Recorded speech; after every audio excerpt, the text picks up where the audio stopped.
자, 117회 이론 문제입니다. 자, 117회 전산회계 1급 이론 문제. 다음 중 재무상태표에 기재되지 않는 거, 그래서 개발비는 무형자산의 인식요건을 충족했다. 이거는 무형자산이죠. 자산. 영업권은 권리금, 이것도 무형자산이고, 선급비용은 자산인데 연구비는 연구 단계에서 지출하는 비용은 이 판매비와 일반관리비이기 때문에 3번이 답이에요. 그 다음에 다음 중 당좌자산에 해당하지 않는 것. 당좌자산은 현금하고 빨리 바뀌는 거죠. 그러면 이제 그 재고자산을 제외한 거, 그 다음에 뭐 부채나 자본을 제외한 거. 이제 외상매출금, 받으러 현금, 현금성 자산 다 당좌자산이죠. 근데 요 단기 차입금은 요거는 부채입니다. 그래서 정답은 몇 번이 되느냐면 4번이 되겠죠. 당좌자산에 해당되지 않는 거. 자, 그 다음에 다음 중 무형자산에 대해서 설명으로 옳지 않은 것. 무형자산의 소비되는 형태, 무형자산이 없어지는 형태가 그런 형태를 신뢰성 있게 결정할 수 없을 때는 정률법이 아니라 그냥 무형자산은 기본적으로 정액법으로 합니다. 정액법으로. 물론 정률법으로도 할 수 있어요. 그렇지만 이럴 경우에는 정액법으로 해야 됩니다. 옳지 않은 거니까 1번이 틀렸죠. 무형자산을 취득하는 경우 수익비용 대응의 원칙에 따라 합리적인 방법을 이용하여 생각한다. 맞습니다. 그 다음에 영업권, 산업재산권, 개발비 등이 무형자산에 속한다. 산업재산권은 뭐 특허권, 실용신한권, 의장권 이런 것들이에요. 영업권 중에서 내부적으로 창출된 영업권은 무형자산을 인식할 수 없으나 외부에서 구입한 영업권은 재무상태표에 계상할 수 있다. 자, 117회 전산회계 1급입니다. 117회. 자, 그 다음에 4번이 조금 신경이 쓰이는 문제인데, 기말에 창고의 재고를 실사한 결과, 실제 조사한 결과 30만원이었다. 추가로 아래 항목을 발견하였다. 아래 항목을 고려하여 적절히 수정할 경우 정확한 재고자산 금액은 얼마인가? 이거는요, 지금 여기 문제를 보면 도착지 인도 기준으로 여기 판매 요거 동그라미 치세요. 판매. 지금까지는요, 매입하는 사람 입장에서만 했기 때문에 우리가 제가 설명할 때 선적지 인도 기준으로 할 때는 운송 중에 있는 건 더한다 그랬는데, 이거는 누구 입장이냐면 판매자 입장입니다. 판매자 입장에서 선적지 인도 기준은 배에다가 실는 순간 팔린 거니까 그거는 우리 게 아니에요. 우리 게 아니고 실사했으니까 뭐 그거는 신경 쓸 필요가 없겠죠. 실제로 물건이 나갔고, 그러니까 그거는 이제 빼줘야 되겠죠. 그렇지만은 여기는 도착지 인도 기준입니다. 상대방한테 도착을 해야 내가 팔린 걸로 하는 거예요. 근데 현재 운송 중에 있으니까, 이거는 운송 중에 있으니까 현재 팔린 게 아니에요. 자, 이건 완전히 지금까지 한 거와 반대로 문제를 낸 겁니다. 그러니까 이거는 판매자 입장에서는 선적지 인도 기준으로 해야 내가 물건을 지금 팔린 거가 되기 때문에 이 물건이 이제 나간 거로 이렇게 처리하지만, 지금 이거는 도착지 인도 기준이라 아직 도착할 때까지는 내 자산이에요. 그래서 이거는 기본 30만 원에다가 요 2만 원을 더해야 됩니다. 판매자 입장에서 도착지 인도 기준은 상대방한테 도착을 해야 내가 파는 거가 되기 때문에 그 전까지는 내 겁니다. 그래서 2만 원을 더해줘야 되고, 그 다음에 이 사람이 다른 사람으로부터, 위탁자로부터 받아 창고에 보관 중인 수탁품, 이거는 누구 거냐면 위탁자의 자산입니다. 위탁자 거예요. 내 게 아니에요. 상대방이 나한테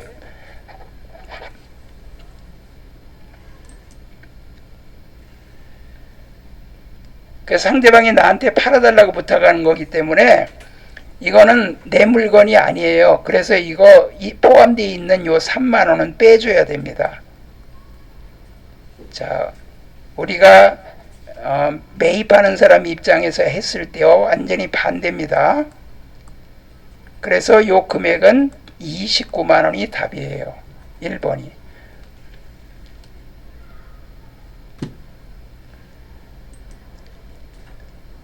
자, 그 다음에 5번. 다음 중 단기 매매 증권에 대한 설명으로 옳지 않은 거. 단기 매매 증권은 샀다 팔았다 그냥 수시로 팔고 살고 하는 거죠. 1년 이내에 판매를 이제 하는 거고 수시로 팔고 사고 하는 거니까 이걸 단기 매매 증권이라고 합니다. 단기라 그러면 1년 이내입니다. 단기 매매 증권은 당좌 자산으로 분류된다. 맞습니다. 빨리 사고 파니까 돈하고 빨리 바꿀 수 있죠. 그 다음에 단기 매매 증권은 주로 단기간의 매매 차익을 목적으로 취득한 유가증권으로 매수와 매도가 적극적으로 빈번하게 이루어지는 걸 말한다. 이게 정확한 설명입니다. 3번 단기 매매 증권 취득과 직접 관련된 거래 원가. 요거는요 뭘 말하냐면 수수료를 말하는 거예요. 수수료. 거래 원가라는 건 수수료. 수수료는 최초 인식가는 공정가치에 가산한다. 틀렸어요. 우리 단기 매매 증권만 수수료 비용 별도로 처리하는데 영업이 비용 코드 번호 984번 코드로 분기한다고 그랬죠? 기억나세요? 단기 매매 증권 취득할 때 들어가는 수수료는 가산하지 않는다 그랬죠? 여기 가산한다 그랬으니까 3번이 틀렸어요. 단기 매매 증권에 대한 미실현 보유 손익은 단기 손익으로 처리한다. 이거는 이제 평가 손익, 평가 손실이나 평가 이익 같은 거 언제 하는 거예요? 이건 12월 31일 날 결산 때 이건 단기 비용, 영업비용, 영업의 수익으로 처리하죠. 그 다음에 다음에 6번 회계 처리로 인한 부채 증가는 얼마인가? 회사는 현금 배당하기로 하였으며 아래와 같이 회계 처리했다. 이거는 언제 이렇게 하는 거냐면 주주총회 때. 보통 주주총회가 결산이 12월 말일 했으면 보통 2월, 3월, 보통 한 이제 3월 정도에 이렇게 하고 그러거든요. 이제 법인세 납부도 3월 30일이고 주주총회는 뭐 2월 달이나 3월 달 뭐 중에 이렇게 합니다. 그럼 요 이익이익금은 2월 이익이익금, 미처분 이익이익금이 이제 2월 이익이익금으로 이렇게 전산회계에서는 자동으로 바꿔줘요. 이거를 뭐 미처분 이익이익금 해도 되고 2월 이익이익금 해도 되고. 그런데 이제 여기서 미지급 배당금이라는 그 부채 계정 요거는 금전 배당 돈으로 배당하는 거예요. 금전 배당. 주식 배당은 미교부 주식 배당금. 별도 적립금은 이제 적립을 내부에다가 적립을 해두는 거죠. 외부로 다 배당해서 지출하는 게 아니고. 그럼 여기서 부채는 미지급 배당금인 20만 원이 부채 증가. 2번이 답이 되겠죠.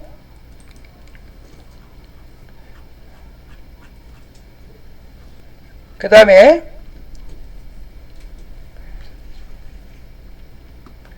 7번 다음 중 자본에 대한 설명으로 옳지 않은 것은 이익이익금을 자본에 전입하는 주식 배당 시 자본의 전입이라는 것은 대변의 자본금 이렇게 해서 주식을 찍어 가지고 주식을 발행해서 주주한테 나눠주는 거예요. 그래서 이익이익금 이렇게 자본 이렇게 자본금은 증가하고 이익이익금은 감소한다. 당연하죠. 자본은 증가되고 이익이익금은 감소되겠죠. 그러니까 전체 자본은 똑같은 거예요. 자본하고 자본금하고 다릅니다. 자본은 전체를 말하는 거예요. 자본이익금, 자본금, 자본이익금, 그 다음에 자본조정, 기타 포괄손익 2개, 그 다음에 이익이익금 이런 걸 통틀어서 자본이라고 그러고 자본금은 일주액면 곱하기 발행 주식수를 말하는 겁니다. 주식 발행 초과금은 주식의 발행가액이 액면가액을 초과하는 경우 초과액을 말한다. 당연히 삼성전자가 이번에 만약에 주식을 새로 발행한다 그러면 100원짜리 주식을 찍어요. 그래가지고 그거를 지금 57,000원인가 그 정도 하는 것 같더라고요. 그 57,000원에 파는 거예요. 그러니까 이제 비싸게 팔잖아. 그거를 주식 발행 초과금이라 그래요. 자본이익금. 자본이익금 종류 3가지 외웠죠? 주감자. 강원도의 주식은 보다 감자다. 주감자. 그 다음에 기말 재무상태표상 미처분 이익이익금은 단기의 이익이익금의 처분사항이 반영되기 전의 금액이다. 자, 여기서 기말에, 그러니까 작년도 12월 31일 날 요거는 아직 주주총회를 안 했기 때문에 당기 이익여금 주주총회는 보통 그 다음에 3월 정도에 하거든요. 그러니까 아직은 요 기말의 재무상태표에는 요 3월 주주총회를 안 했기 때문에 처분사항이 반영되기 전의 금액이다. 그러니까 맞죠? 주식 배당과 무상 증자 시 순자산의 증가가 발생한다. 주식 배당과 무상 증자는 순자산의 증가가 발생하지 않습니다. 왜냐하면 그냥 여기 주식 배당하고 주식 배당 무상 증자, 그러니까 이거는 둘 다 주식을 찍어서 주주들한테 나눠주는 거예요. 그냥 그 증자시 무상으로 그냥 증자하거나 주식으로 배당하거나 다 주주들한테 주식 찍어서 나눠주는 거거든요. 그러면 요 결과적으로 이거는 돈이 들어오는 게 아니거든. 그러니까 순자산의 증가가 자산의 증가, 요 자산이라고 그랬잖아요. 돈이 들어오는 게 아니에요. 그래서 이게 발생하지 않습니다. 그래서 4번이 틀렸어요. 자, 8번 다음 중 영업의 수익에 해당하지 않는 것. 자, 영업의 수익에 해당하지 않는 거. 외환차익 영업의 수익, 자산 수증이익 영업의 수익, 채무 면제익 영업의 수익. 바로 매출액이죠. 매출액. 매출액은 기업의 주된 활동에서 발생하는 거죠. 자, 이제 여기까지가 재무회계고 이 9번부터는 이제 원가회계입니다. 자, 재무회계 8문제 나오고요. 원가회계가 4문제가 나옵니다. 그런데 제가 이 9번 문제는 제가 설명드릴 때 그런 얘기 했었죠. 우리 15명이 가서 뭐 점심 먹기로 했는데, 그래서 1인당 만원씩 15만원 잡았는데, 그러면 1인당 만원씩이 바로 배부율이에요. 제조관지 배부율. 1인당 단가가 만원씩인데 15명 잡아서 15만원 나누기 15만원 만원 잡았는데 실제로 간 사람은 13명이 갔어. 그러면 그 만원을 13명에다 곱하면 13만원이 바로 예정금액이에요. 예정금액인데 실제로 밥을 먹었는데 먹고 보니까 15,000원짜리를 먹어버렸어. 그러면 예정보다 더 많이 들어갔죠. 그러면 이건 제조관지 배부 차이. 그거는 과소배부가 돼요. 불리한 차이가 되는 거지. 예정을 너무 적게 한 거야. 그런데 8,000원짜리를 먹었다. 그러면 예정보다 적게 썼으니까 이거는 과대배부가 되고 유리한 차이가 되겠죠. 바로 지금 이 문제가 그 문제입니다. 직접 노무 시간을 기준으로 제조관지비를 배부하고 있다. 당해년도 초에 예상 직접 노무 시간은 5만 시간이고 예상입니다. 예상. 그러니까 예정이다 이거예요. 제조관지비 예상액은 300이래요. 그러면 이렇게 하시면 돼요. 300만원 나누기 5만 시간이래요. 그러면 1인당 이제 요게 1시간당 얼마가 나와요? 5만 요거 이렇게 공 4개 띄고 60원 나오죠? 60원. 요거는 1시간당 예정 배부율이에요.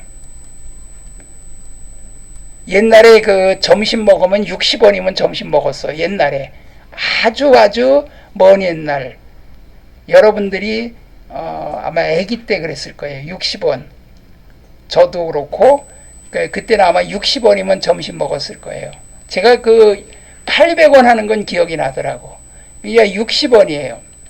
그런데 6월에 제조관리비 실제 발생액은 50만 원이래요. 실제가 50만 원이래요.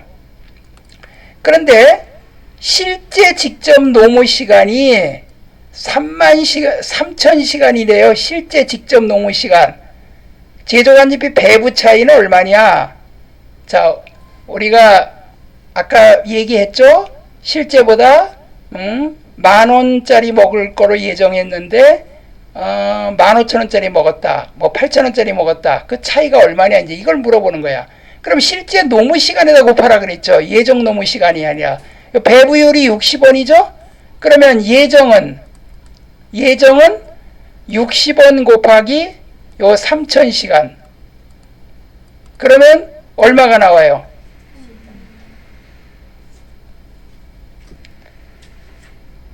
금액 차이가 너무 많이 난다. 금액 차이가 너무 많이 나. 이야. 자, 그러면 요거 6, 3, 18 하니까 18만원 나오죠? 맞아요? 요게 예정 배부예요. 이야, 그런데 실제 얼마가 들어갔어요? 50만원. 이제 이거는 사장님한테 혼난다, 이제. 이게 전기료 18만원 쓸 줄 알았는데, 전기료가 50만원 나오면 사장님 불러다가, 아니, 이렇게 많이 쓰면 물건값이 올라갈 거 아니야. 왜 이렇게 많이, 썼어? 이렇게 해서 이제 관리를 하는 거란 말이야, 그러니까. 그럼 요 제조간지 배부 차이가 얼마가 나왔어요? 32만원인데, 이건 예정을 너무 적게 배부했죠. 예정을 너무 적게 배부했으니까, 과소배부. 과소가 무슨 뜻인지 알죠? 예정을 적게 배부했다. 정답 몇 번이에요? 1번이 정답이죠. 요거 완전히 이해하셨죠? 그러니까 이거는 예정과 실제의 차이는 하여튼 우리 밥 먹으러 가는 것만 생각하시면 돼. 실제로 간 인원에다 곱하는 거야. 실제 노무 시간에다가 예정 배부율을 곱해가지고 요걸 예정 배부에 가고 실제하고 비교해서 배부 차이. 그럼 이게 거꾸로 이렇게 나올 수 있어요. 과소 배부 32만원하고 실제 배부 50만원 주어지고 예정 배부가 얼마냐 이렇게는 물어볼 수 있다고.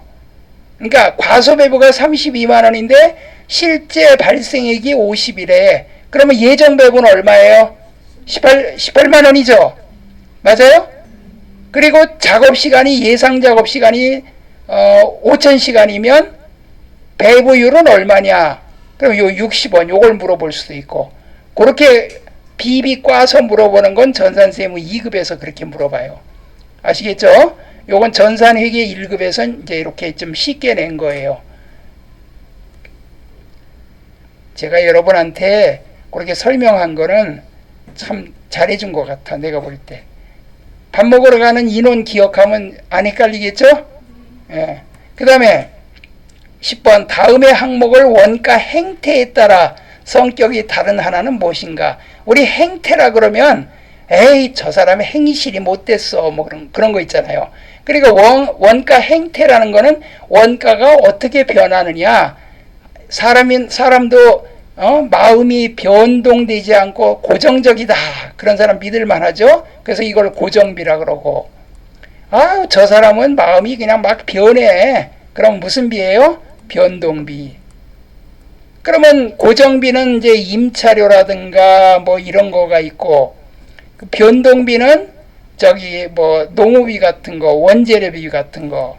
원재료비 빵 하나 만들면 하나 값, 두 개 만들면 두 개 값 이렇게 나오잖아.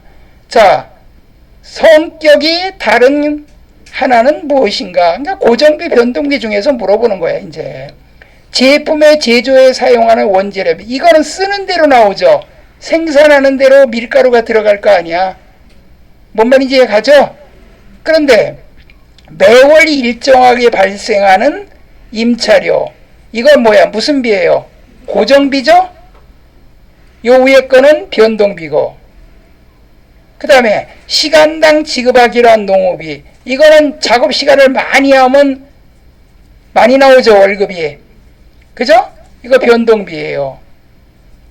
그 다음에 사용량에 따라 발생하는 전기료, 기본요금은 없대. 그럼 이것도 변동비잖아. 많이 쓰면 많이 나오고. 그러니까 정답은 2번이네 뭐. 이해 가세요? 무슨 말인지? 요렇게 출제가 된다 이거예요. 다음에 자료를 이용하여 가공원가를 계산하면 얼마인가? 아유, 가공원가 너무 쉽지 뭐 그냥. 가공원가가 뭐야? 우리 밥할 때 쌀은 뭐예요? 직접 재료비죠? 그럼 쌀 말고 그 밥하는 그 가정주부의 그 노무 대가, 그 노무 원가하고 제조간접비는 전기료 같은 거, 수도료 같은 거, 그 요 합친 게 요게 가공비지 뭐. 이해가죠? 그럼 얼마예요? 430만 원. 정답은 몇 번이 됩니까? 몇 번이 돼요? 4번이 되죠. 그 다음에 이제 원가 배분에 대한 설명으로 옳지 않은 것은, 이거 보세요. 제가 시험에 이렇게 나온다 그랬잖아요. 직접 배분법은 보조 부문 간의 상호 간의 용역 수수를 전혀 고려하지 않지요. 고려하지 않고 계산이 간단하지만 부정확하다. 그러니까 직접 배분법은 보조 의미를 제조분에 한 번만 배분하는 거고, 직접 배분법은 보조 부문 상환의 용역수 관계가 밀접한 경우 정확한 원가 배분이 가능하다. 말도 안 되는 소리 하고 있어요. 말도 안 되죠, 이거? 위에서 그렇게 나왔잖아, 위에서. 고려하지 않는데 어떻게 이게, 이거는 상호배분법을 설명하는 거야, 상호배분법. 상호배분법. 그 다음에 단계배분법은 보조원의 일정한 배분 순서를 정한 다음, 배분 순서가 나오면 단계배분법이야. 그리고 그 배분 순서에 따라 배분을 하는 거. 이거는 절충 형태야. 일부를 고려해요. 일부 고려. 단계배분 용역수 관계를 완전히 반영하지 못하기 때문에 원가 계산에 부정확성이 존재한다. 그렇죠. 완전히 반영은 못하죠. 그래서 2번이 틀린 거예요. 이제 이해 가시죠? 원가 얘기가 이렇게 그렇게 특별히 어렵진 않아요. 보면. 자, 이제 부가가치세법입니다. 자, 13번 보세요. 다음 중 부가가치세법상 면세대상. 제가 이거 시험에 꼭 나온다 그랬죠? 면세품. 여러분들 면세품은 여러분들 가정주부니까 잘 알지. 먹고 사는 거, 교육받는 거, 병원 치료받는 거, 그 의사 처방받은 약, 병원비 뭐 이런 거예요. 면세대상, 수돗물. 이 수돗물에 부가세 물리면요. 이게 수돗물은 생존이야, 생존. 이건 면세예요, 당연히. 전기나 가스는 부가세 있습니다. 전기, 가스는 부가세 있어요. 근데 수돗물은 부가세 없습니다. 생수는 부가세가 있어요. 일반 의약품, 의사 처방 의약품이 아니고 일반 의약품은 요거는 과세입니다. 그래서 2번이 답이에요. 미가공 식료품, 아이고, 도서. 미가공 식료품이 뭐야? 배추, 쌀, 뭐 그런 거 있잖아요. 돼지고기, 소고기, 버섯. 여러분 시장 가는 거. 여러분들 저 경동시장에 한번 가봐. 한 30만 원만 가져가면 보따리로 그냥 시장 그거로 그냥 까뜩 한 2개는 사올 거예요. 엄청 많아요. 거기 가면 살 것도. 경동시장 아시죠? 거기가 싸고 굉장히 좋아요. 우리 집에서는 가까우니까 자전거 타고 가서 그거 사오고 그런다고. 내가 심부름 사와. 거기 가면 호두도 사오고 뭐 별거 다 사와. 자, 그 다음에 14번. 다음 중 부가가치세법상 재화의 공급 시기가 잘못 연결된 거야. 재화의 공급 시기. 언제 공급하느냐? 쉽게 말하면 언제 매출로 잡느냐 이거예요. 언제 매출 시기. 할부 판매. 재화가 인도되거나 이용 가능한 때. 자, 당연히 인도되거나 이용 가능한 때인데, 이제 이거 장단기가 좀 달라요. 반환조건부 판매, 조건이 성취되거나 기한이 지난 때 진압 판매가 확정되는, 이건 당연한 거죠. 근데 이제 일주일간 기간을 드릴 테니까 결정하세요. 근데 그 기간이 지나서 그럼 팔린 거야. 아무 소리 없으면.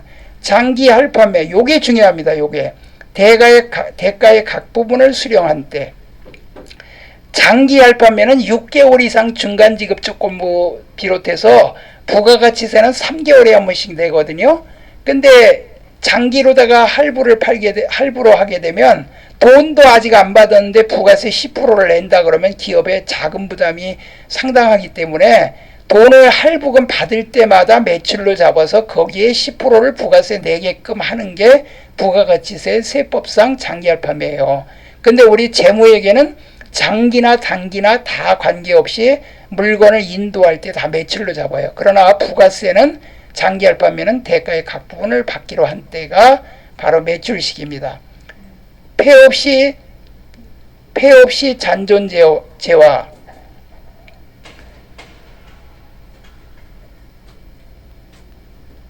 여기 폐업시 잔존재는 폐업하는 때인데 여기 장기알바면은 대가의 각 부분을 수령한 때가 아니라 각 부분을 받기로 한 때, 약속한 때예요. 요게 좀 중요합니다. 받기로 한 때. 그러니까 할부금 입금일이 25일이다. 그러면 25일 날 그때 매출로 잡아야 돼. 3번.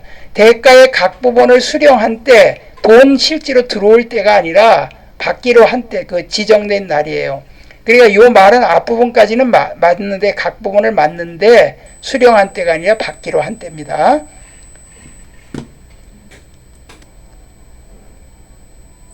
자, 부가가치세법상 수출을 지원하는 효과가 있는 제도는 뭔가? 수출을 지원해. 무슨 제도예요? 영세율이죠. 영세율은 영해세율로 부가세를 못 받고 그 다음에 부가세를 또 돌려주고 하니까.